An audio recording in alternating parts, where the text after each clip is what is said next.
The rain hadn't stopped in 3 days, the kind of Seattle rain that seeped into everything. Your clothes, your walls, even your bones. I remember standing at my kitchen window that night, watching the droplets streak down the glass like tiny rivers, when the knock came. 3 sharp taps, urgent and familiar. 12 years of. When I opened the door, my mother was there, shoulders hunched beneath a dripping coat, her mascara smudged from tears. She wasn't alone. Behind her stood my younger brother Tyler, pale, under the porch light, and his wife Jessica, clutching a box labeled kitchen, as though she'd been carrying it for hours. Madison, Mom whispered, voice breaking. We didn't know where else to go. There it was. The plea I'd never imagined I'd hear. My mother, the woman who had worked 2 jobs to keep food on the table when my father vanished, now on my doorstep, asking for shelter. I should have hesitated. I should have asked questions. But instead, I stepped aside and let them in. Because that's what you do when it's family, isn't it? You open the door. 12 years of. Even when your gut tells you that once they cross the threshold, something in your life will never be the same. The warmth of the house hit them instantly, and within seconds. Wet coats and bags cluttered the hardwood floor I'd saved years to afford. My house. My sanctuary in Queen Anne. Of the place I had poured sweat and sacrifice into, suddenly felt smaller with their presence. Just until we figure things out. Mom promised, squeezing my hand. A few months at most. Her grip was trembling, but her eyes carried a kind of practiced desperation.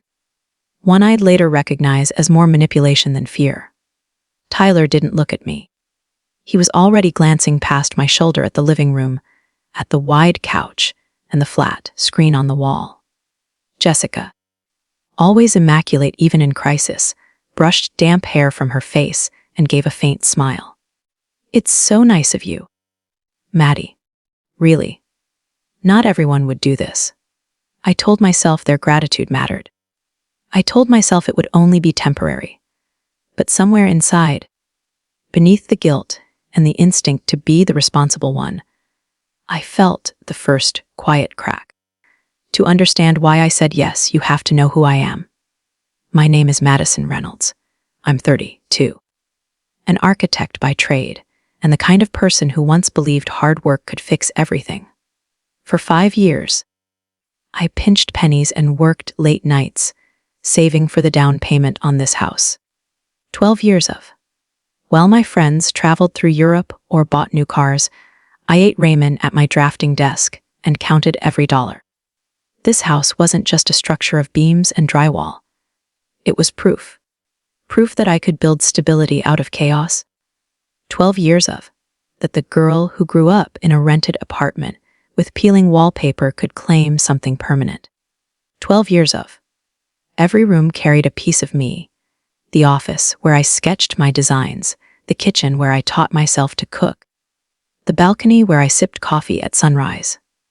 That night, as I laid out spare blankets for my family, I didn't realize I was handing over more than a place to sleep. I was giving up the sanctuary I had fought my whole life to create. 2. The first week felt almost normal. Tyler offered to help carry in furniture from the U-Haul. I noticed he carried more gaming equipment than essentials. Jessica rearranged the guest room with candles and throw pillows, creating a little boutique showroom that smelled faintly of lavender. Mom cried each evening at the dinner table, telling me how grateful she was, how she'd make it up to me. And maybe I believed her. Maybe I wanted to. Because beneath it all, there was that old wound she knew how to press.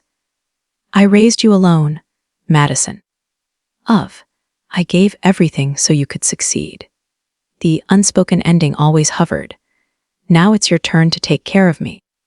12 years of. By the end of the month, I'd memorized the sound of their footsteps in the hallway, the extra mugs clinking in the sink, the way my house echoed differently when it was no longer mine alone. One night, After a brutal 12-hour day at the firm, I came home and stopped short at the living room door. My drafting table, the one I'd used since college, scarred with pencil marks and notes from late nights, was pushed aside. In its place, Tyler's triple monitor setup glowed with neon lights, his face bathed in the blue of a video game. "Why? Fee's better in here," he muttered without looking up. Something inside me twisted. My office wasn't just a room. It was the heart of my work. Seeing it overtaken without so much as a question felt like a violation. But I swallowed it, the way I had swallowed so many small cuts before. "Sewer?" I said softly, setting down my bag. If this were a film, you'd see it in the details. The sticky notes that began to appear on the refrigerator. Lists in Mom's neat handwriting of chores I hadn't agreed to. The shopping bags that arrived daily for Jessica. Designer shoes, makeup kits, while my grocery bills doubled. The late night phone calls where Tyler bragged to friends about his free ride in my house. Each moment on its own was small, easy to excuse, easy to ignore. But together, they began to build something larger, something heavier. It's strange, the way a home can turn against you without ever moving an inch.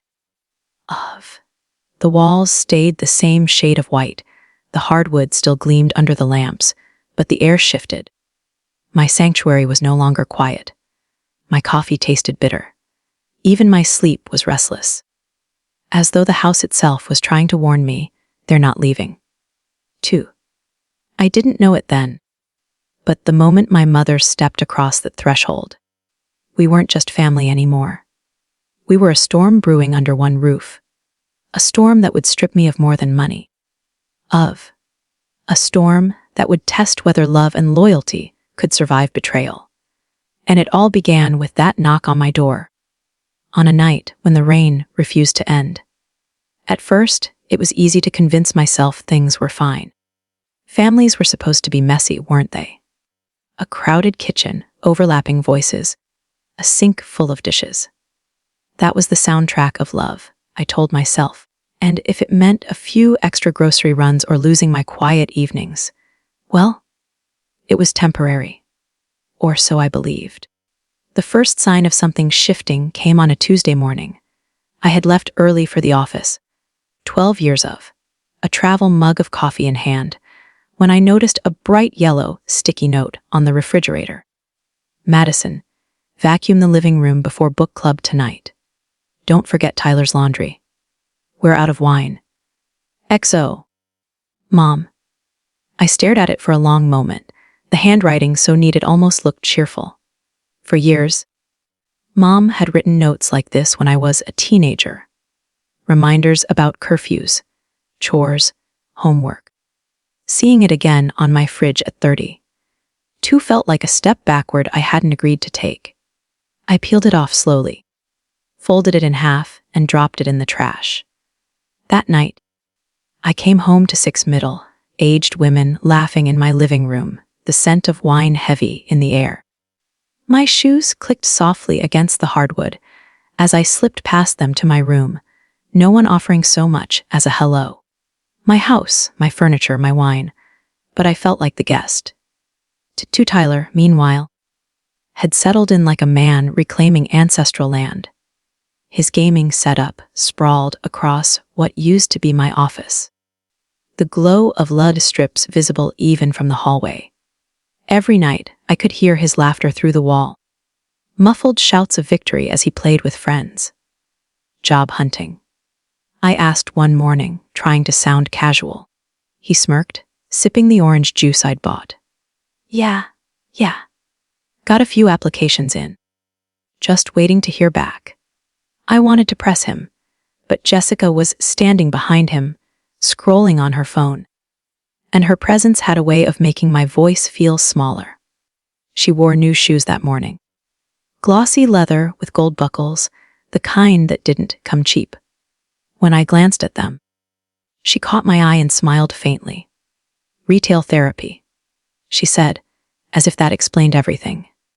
Mom, for her part, seemed to be thriving. She'd filled the living room with her doilies, her ceramic angel collection, her framed watercolors. The clean lines and minimalist aesthetic worked so hard to create vanished beneath lace and clutter. "It needed warmth," she said one evening, patting my cheek. "You'll thank me. A house should feel alive." Ode alive. That was one word for it. Another word was suffocating. The real cracks began to show in the smallest ways. I would come home from a 10-hour workday to find dirty plates stacked in the sink, crumbs scattered across the counter. The fridge, once neatly stocked, was stripped bare within days. Grocery bags lined the pantry with foods I never bought. Imported cheeses, craft sodas, expensive coffee beans Mom insisted on.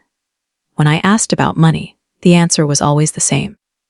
"Just until we're on our feet," Mom promised. "Family helps family." Jessica chimed in. "Why are you even counting?" Tyler added, shaking his head as though I were greedy for keeping track. Their words landed like stones in my chest. I told myself they were right, that I was being cold, transactional. But the numbers didn't lie. Mortgage, utilities, groceries. Nearly $3,000 a month. All from my account. One Friday night, I walked through the door balancing takeout boxes, exhausted from overtime, only to find Mom waiting in the kitchen, arms crossed. "The dishes from lunch are still in the sink," she said, as though I'd been home all day.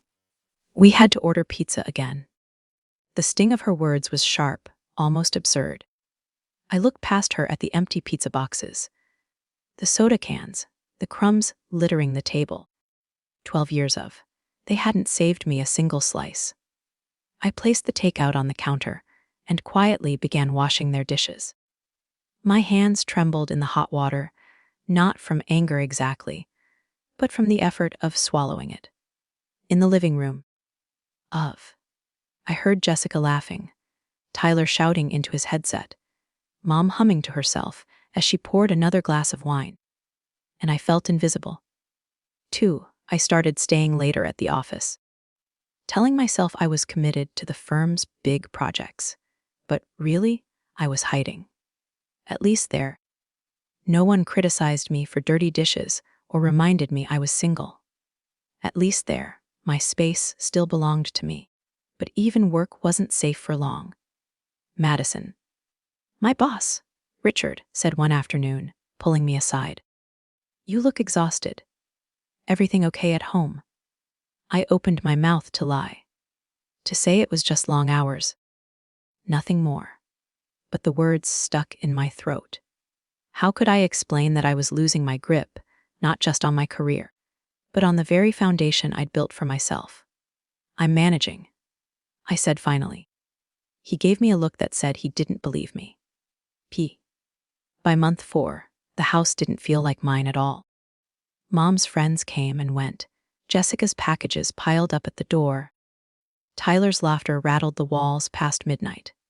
I barely recognized the space I'd once called home. One evening, as I climbed the stairs to my room, I overheard Tyler on the phone. "Yeah, man," he said, chuckling. "My sister's got this huge house all to herself." Well, had. Total waste if you ask me. 4 bedrooms. And she was just rattling around alone. Now it's actually being used. My steps faltered. Rattling around alone. Was that what he thought of me? Was that what they all thought? 12 years of.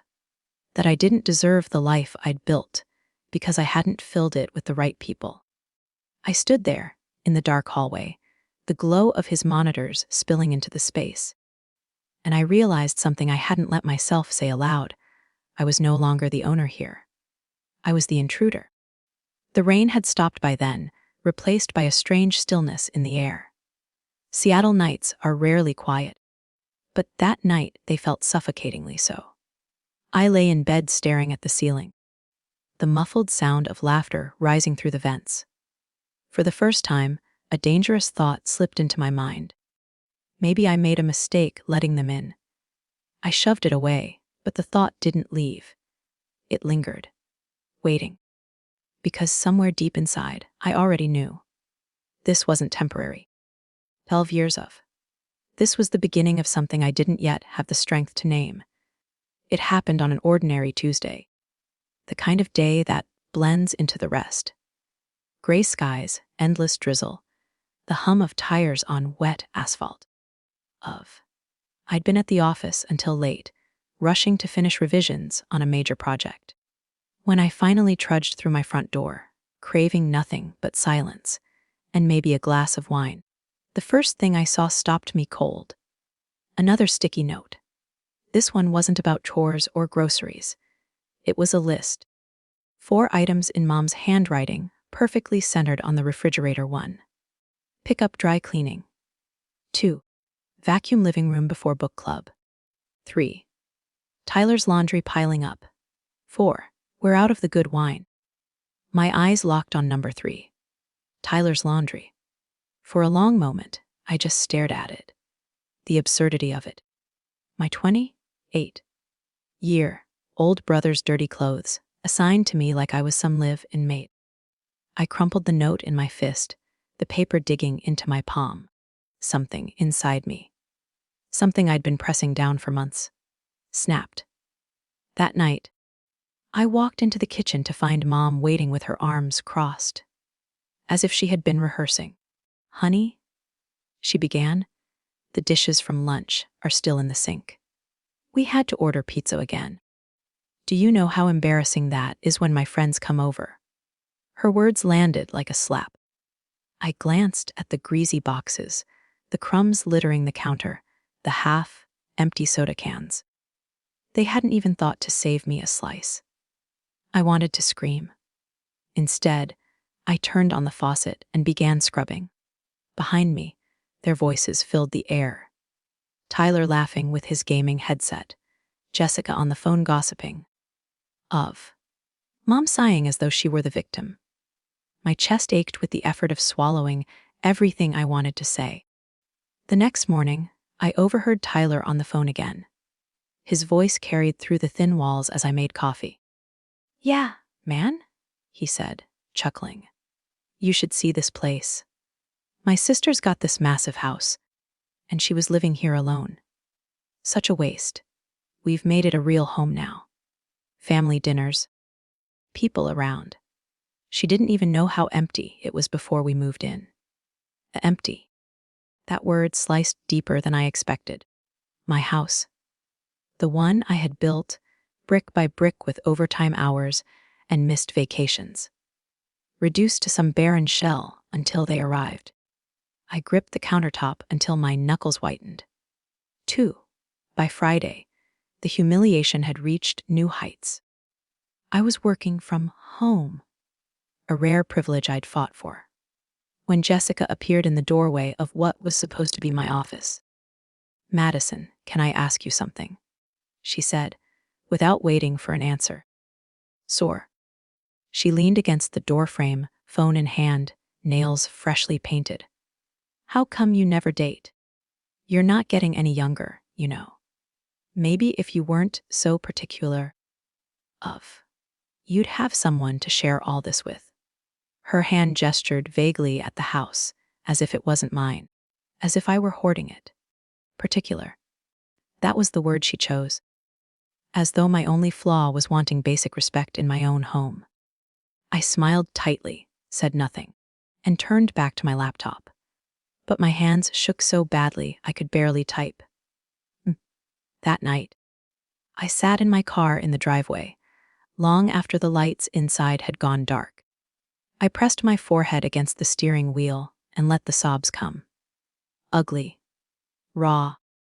The kind that leave you gasping for air. I wasn't crying because of the sticky notes or the pizza, or even Jessica's jab about my love life. I was crying because I finally admitted the truth to myself. I had lost control. This house was mine in name only. In practice, I was the guest. The intruder. The one rattling around alone, just like Tyler had said. And once that thought surfaced, I couldn't bury it again. 2. The next Sunday, I tried to be brave. After dinner, when I had cooked, as usual, I cleared my throat. "It's been almost a year since you all moved in," I began, voice careful. "I think we should talk about next steps. Maybe start looking at apartments nearby. I found a few good ones I could even help with." The response was immediate. Mom's face crumpled, tears springing to her eyes with theatrical precision. "You're counting the months. After everything I sacrificed for you. I worked 2 jobs to put you through school, Madison, and this is how you repay me." The guilt landed heavy, like a stone on my chest. "Wow," Tyler added, his tone dripping with disdain. "Heartless. Mom's struggling, and you're checking the calendar. Cold, sis. Real cold." Jessica leaned forward, rubbing Mom's shoulder. "Normal families don't put timelines on love. We help each other. That's what family means." Mom looked at me through wet lashes. "Your father left us, Madison. I thought you were different. I thought you understood what family was." The mention of my father, the deepest wound she could weaponize, silenced me. My throat tightened. "I'm sorry," I heard myself whisper. "You're right. I'm sorry." Tyler smirked. Jessica went back to her phone. Mom's tears dried faster than I could blink, and just like that, the conversation was over. That night, I couldn't sleep. I kept hearing their voices, replaying the words like a cruel chorus. Cold, heartless, ungrateful. Somewhere between midnight and dawn, I opened my laptop. I didn't go to Pinterest for architectural inspiration. I didn't scroll through news sites or mindless videos. Instead, I typed 4 words into the search bar. Real estate attorney Seattle. The results loaded quickly, but one name stood out: Patricia Patterson. 20 years of experience. Specialized in property disputes. I clicked. Read. Bookmark the page. I didn't call her. Not yet. But the act of searching, of saving her number in my phone, felt like the first step toward something dangerous and necessary. The twist, though, didn't come from me. It came 2 weeks later, on a night when the rain had finally stopped. I had just sat down at the dining table with my laptop when Mom appeared in the doorway, arms crossed, eyes cold. "If you don't like living with family," she said, her voice sharp, deliberate, "then you can leave." The words hung in the air like smoke. Tyler laughed.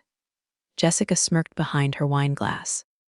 I froze, the sentence echoing in my mind, looping, refusing to fade. Leave. Leave my own house.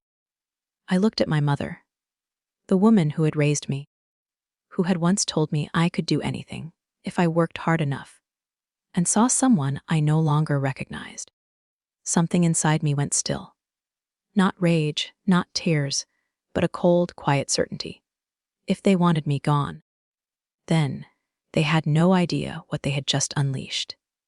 The night Mom told me I could leave my own house, I didn't slam doors or raise my voice. I didn't even cry. I packed a small overnight bag slipped my laptop and safe deposit key inside, and walked past them without a word. Tyler was back on his headset. Jessica was laughing into her phone, and Mom sat at the dining table sipping wine like a queen on her throne. "Where are you going?" she demanded as I opened the front door. "You told me to leave," I said softly. "So I'm leaving." The door shut with a quiet click, but inside me, something louder shifted. The sound of something breaking. Or maybe something awakening. 2, I drove aimlessly for a while. Headlights gliding over slick streets until I pulled into the Walmart parking lot on Aurora Avenue. It wasn't glamorous, but it was well lit, watched by security cameras, anonymous enough to disappear in. For the first time in months, I sat in my car and felt air in my lungs again. No sticky notes, no demands, just silence. At 3 a.m., bathed in the blue glow of my laptop, I made a decision. If they wanted the house so badly, they could have it, with every single responsibility attached. 2. The next morning, I began the quiet war. Seattle City Light Account Holder Update. Barbara Reynolds. Seattle Public Utilities Water, Sewer, Garbage. Barbara Reynolds.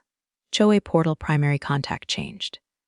Barbara Reynolds. One by one, the bills, notices, and responsibilities shifted into her name.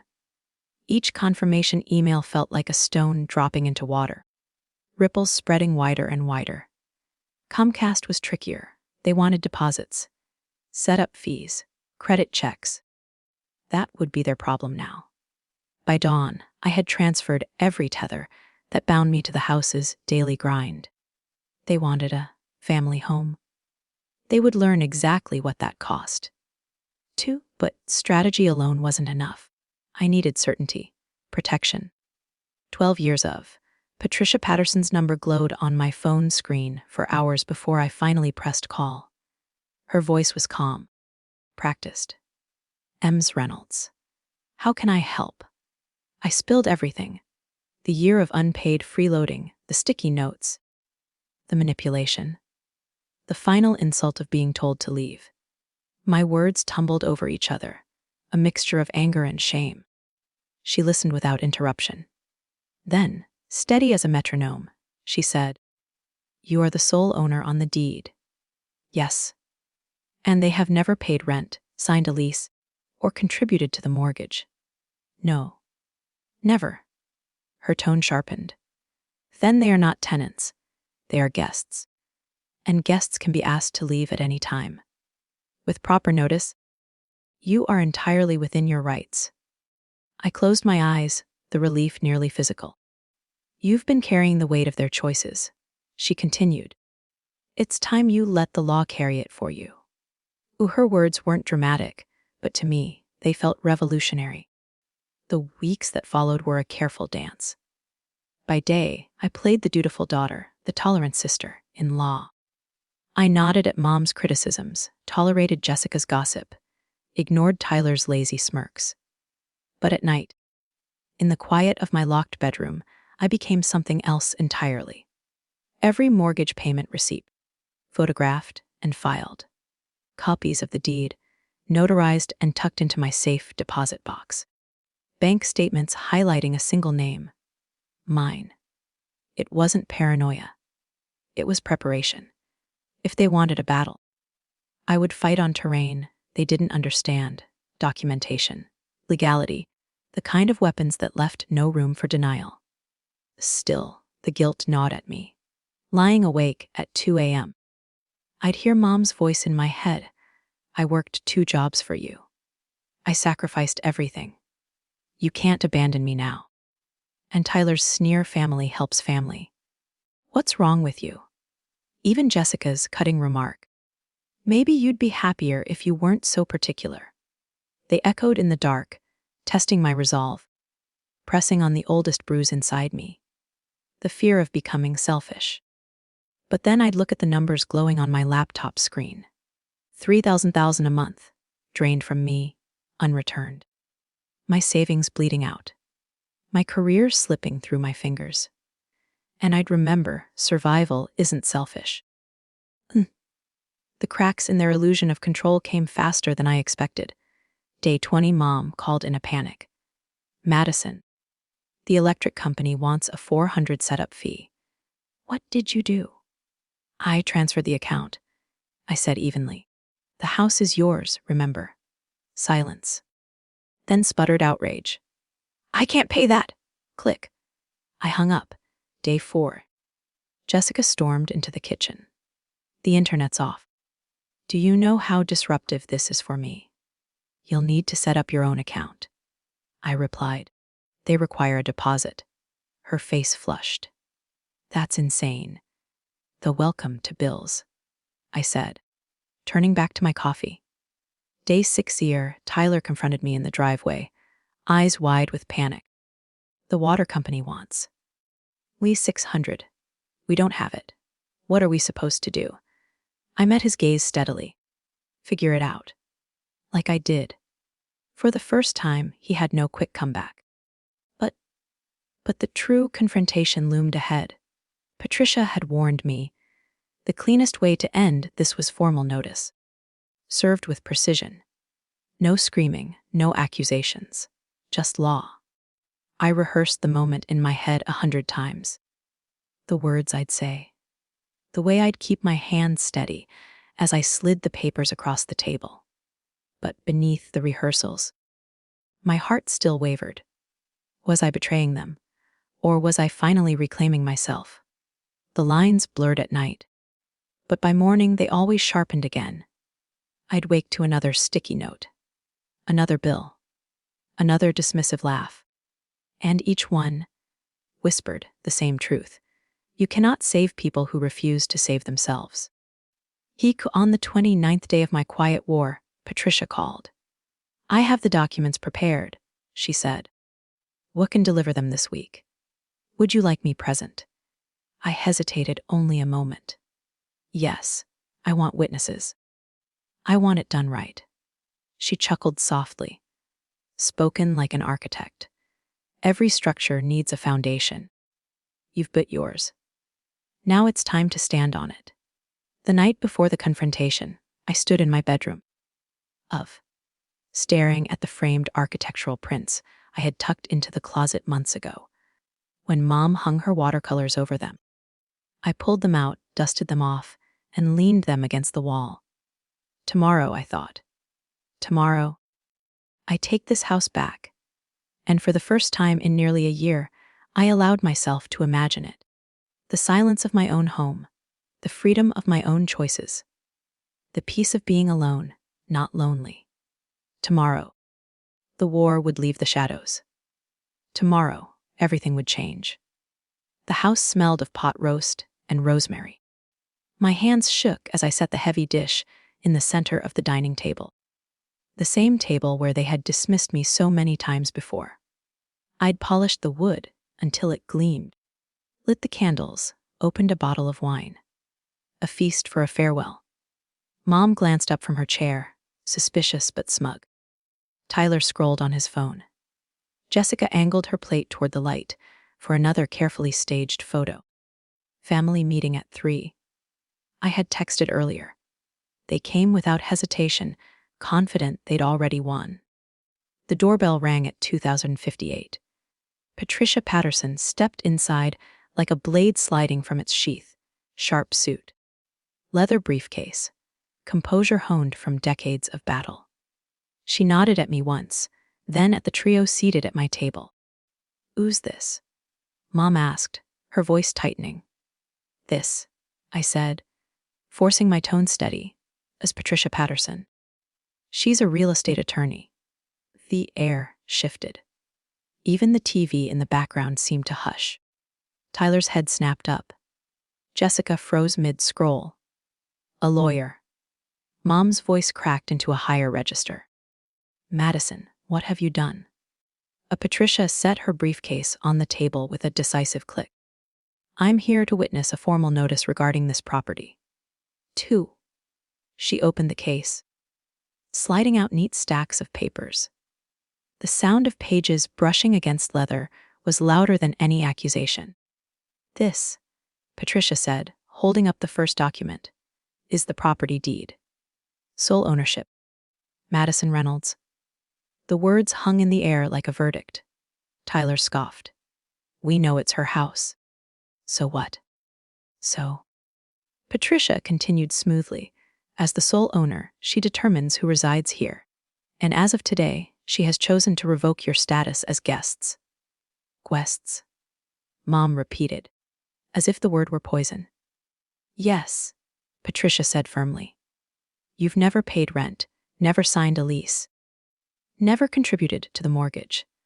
Under Washington law, that makes you guests. And guests can be asked to leave with reasonable notice. She slid the notice across the table, the gold notary seal glinting in the candlelight. This is a 30-day notice to vacate. Failure to comply will result in formal eviction proceedings. The silence that followed was suffocating. Even my own breath sounded foreign in my ears. 2. You're evicting your mother? Mom whispered finally, her face pale. I met her eyes. For once, I didn't flinch. No, I'm ending your guest status. The same way you ended mine when you told me to leave my own house. Jessica's laugh was shrill, brittle. This is illegal. We have rights. Patricia slid another document across the table. Here are the statutes. You are welcome to consult your own attorney. But the law is clear. Tyler shot to his feet, his face blotched red. You can't do this. We've lived here almost a year. That makes us tenants. Patricia didn't even blink. No lease. No rent payments. You are not tenants. You have 30 days. He slammed his fist against the table, rattling the wine glasses. This is property damage. Patricia interrupted, her voice like steel. And that, Mr. Reynolds, would result in immediate removal by law enforcement. I suggest you sit back down. For the first time, Tyler hesitated. His mouth worked soundlessly. Then he dropped back into his chair. Kui Mom tried another tactic. Her tears came fast, practiced. A performance honed over decades. I worked myself to the bone for you, Madison. I raised you alone when your father abandoned us. And this is how you repay me. By throwing me out like trash. Her words were knives, honed to pierce guilt. But this time, they didn't land. I thought of the sticky notes. The pizza boxes. The way she had told me to leave, as if I were disposable. And I heard myself say, with a calm I didn't recognize, family doesn't mean living rent, free in someone else's house. Family means respect. You stopped giving me that a long time ago. The tears froze on her cheeks. Issika broke the silence next, her voice trembling with rage. We'll be fine without you. Tyler and I will cover the bills. We don't need your money. Patricia's eyebrows lifted slightly. The monthly costs exceed $3,000. Utilities, mortgage, HOA fees. Do you have proof of income sufficient to cover that? Jessica faltered. Her lips pressed into a thin line. Tyler's gaze dropped to the table. Mom opened her mouth, closed it again. For the first time, their confidence cracked. 2. I reached for the pen Patricia had placed beside the notice. My hand didn't shake this time. With a single stroke, I signed my name. The sound of the pen scratching against paper was the loudest sound in the room. Louder than their silence. Louder than their outrage. It was the sound of ownership. The sound of reclamation. Patricia gathered the papers into neat stacks. You each have a copy. I recommend you begin making arrangements immediately. She closed her briefcase, the snap echoing like a gavel strike. This meeting is concluded. For a long moment, no one moved. Then Mom whispered, her voice small, almost childlike. Where are we supposed to go? I looked at her. The woman who had once been my anchor, my hero, my entire world. And I remembered the night she told me to leave. The same place you expected me to go. I said. Anywhere else? Her face crumpled. Tyler shoved back his chair, muttering curses under his breath. Jessica slammed her phone onto the table. But I didn't flinch. For the first time in nearly a year, I felt tall in my own house. 2. Patricia walked me to the door, her heels clicking across my hardwood floor. At the threshold, she turned to me. You did well, she said quietly. Most people never find the strength to stand up to family. But you did. I nodded, my throat tight. It doesn't feel like winning. Victory rarely does, in the moment, she replied. But trust me. This is the foundation of your freedom. Then she was gone, leaving only the sound of rain against the windows and the stunned silence of the family I had just evicted. I didn't celebrate. I didn't gloat. I walked upstairs into my bedroom and closed the door. For a long time, I just stood there, staring at the familiar walls, the quiet corners that had once been mine. And then, slowly, I exhaled. The storm had broken. The house was still standing, and so was I. I stood at the kitchen window, coffee in hand, as movers shuffled in and out of the house. Boxes thudded against hardwood, plastic bins scraped across tile. Jessica barked orders into her phone. Tyler carried a single box at a time, and Mom lingered on the porch, staring at the rain, slick street like it might swallow her whole. They didn't acknowledge me. I didn't expect them to. At 4:07 p.m., Mom set the house keys on the kitchen counter. No note, no goodbye. Just the faint metallic clink as the keys settled on the wood. And then, silence. Not the tense, suffocating silence I'd endured for months, but a silence that felt clean. A silence that belonged to me. That first night alone was the strangest of my life. The house seemed enormous, its walls echoing like a cathedral. Every creak of the floorboard startled me. Every shadow stretched too wide. I wandered from room to room, touching surfaces like I was reclaiming them with my fingertips. Tyler's monitors were gone from the office, leaving faint rings on the desk. Mom's watercolors had been stripped from the walls, nails still jutting out like wounds. Jessica's candles had left melted wax hardened on the nightstand. It would take weeks to undo their presence. But it was my work now, not theirs. I poured myself a glass of wine and stood on the balcony. For the first time in 11 months, I looked at the Seattle skyline without feeling trapped. The air was cold, the night alive with distant sirens and fairy horns. And I realized something startling. I wasn't lonely. I was free. Too. The days that followed became rituals of reclamation. I scrubbed every surface. Off. Not with resentment, but with ceremony. I moved my drafting table back to the window where the morning light was best. My architectural awards came out of storage, lined up again like sentinels. The abstract art I'd bought at Pike Place replaced the ceramic angels. Piece by piece, the house became mine again. And as it did, I noticed the change inside myself. My shoulders no longer curled inward. My mornings didn't begin with dread. Even my laughter, hesitant at first, returned, spilling into the rooms they had once stolen. He work, shifted. Richard, my boss, called me into his office 3 months later. "Whatever storm you were weathering," he said, "I'm glad you've found your footing again. This is the Madison we hired."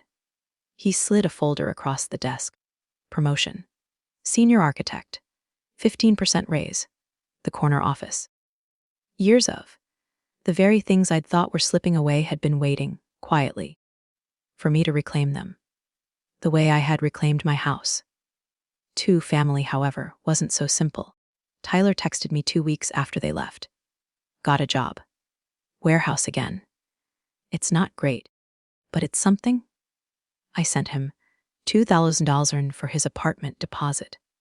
Not because I owed him, but because I had promised. Keeping that promise was mine to choose, not theirs to demand. Jessica posted on Instagram about new beginnings, with a filtered photo of a half-unpacked living room. 12 likes. By summer, she was gone, back to her parents in Spokane. Mom stayed silent for nearly 2 months before her first message arrived. "Can I visit for Thanksgiving?" I typed back carefully, 3 hours. No overnight stays. She didn't argue. Thanksgiving came. I cooked a small meal, set the table for 4. Myself, Mom, Tyler, and my friend Sarah. The air was awkward. Conversation strained, but boundaries held. Mom commented on how cold my acre still felt. Jessica was conspicuously absent. Tyler, though, surprised me. "Thanks for dinner, sis," he said quietly. "Your house looks good." It wasn't forgiveness. It wasn't healing. But it was a beginning. Christmas brought another test. "Hotels are expensive," Mom texted. "Can we stay just one night?" I sent her a link to a La Quinta 10 minutes away.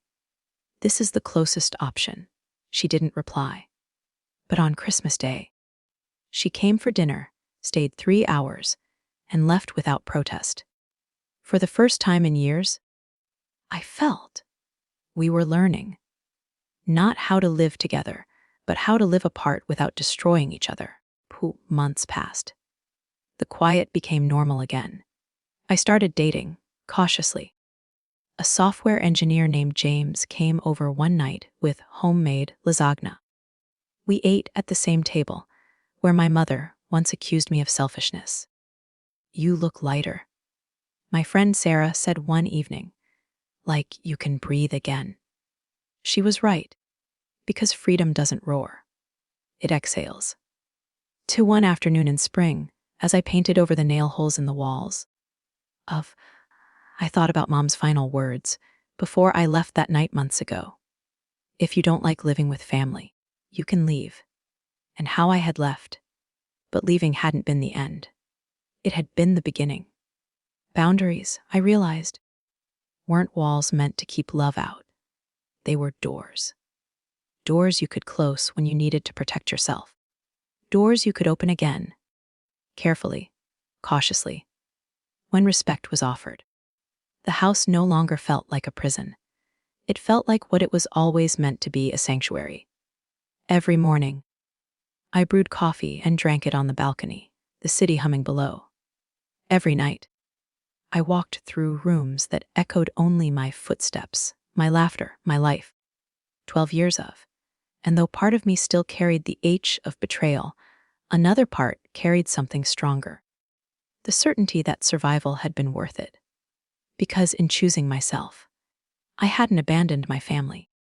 I had abandoned the version of myself that let them destroy me. The last thing I did before turning out the lights that night was place the old house keys, the ones Mom had left behind, into a small wooden box on the mantel. Not as a keepsake, not as a wound, but as a reminder that this house was mine, that my peace was mine, that no one, not even family, could take that away again.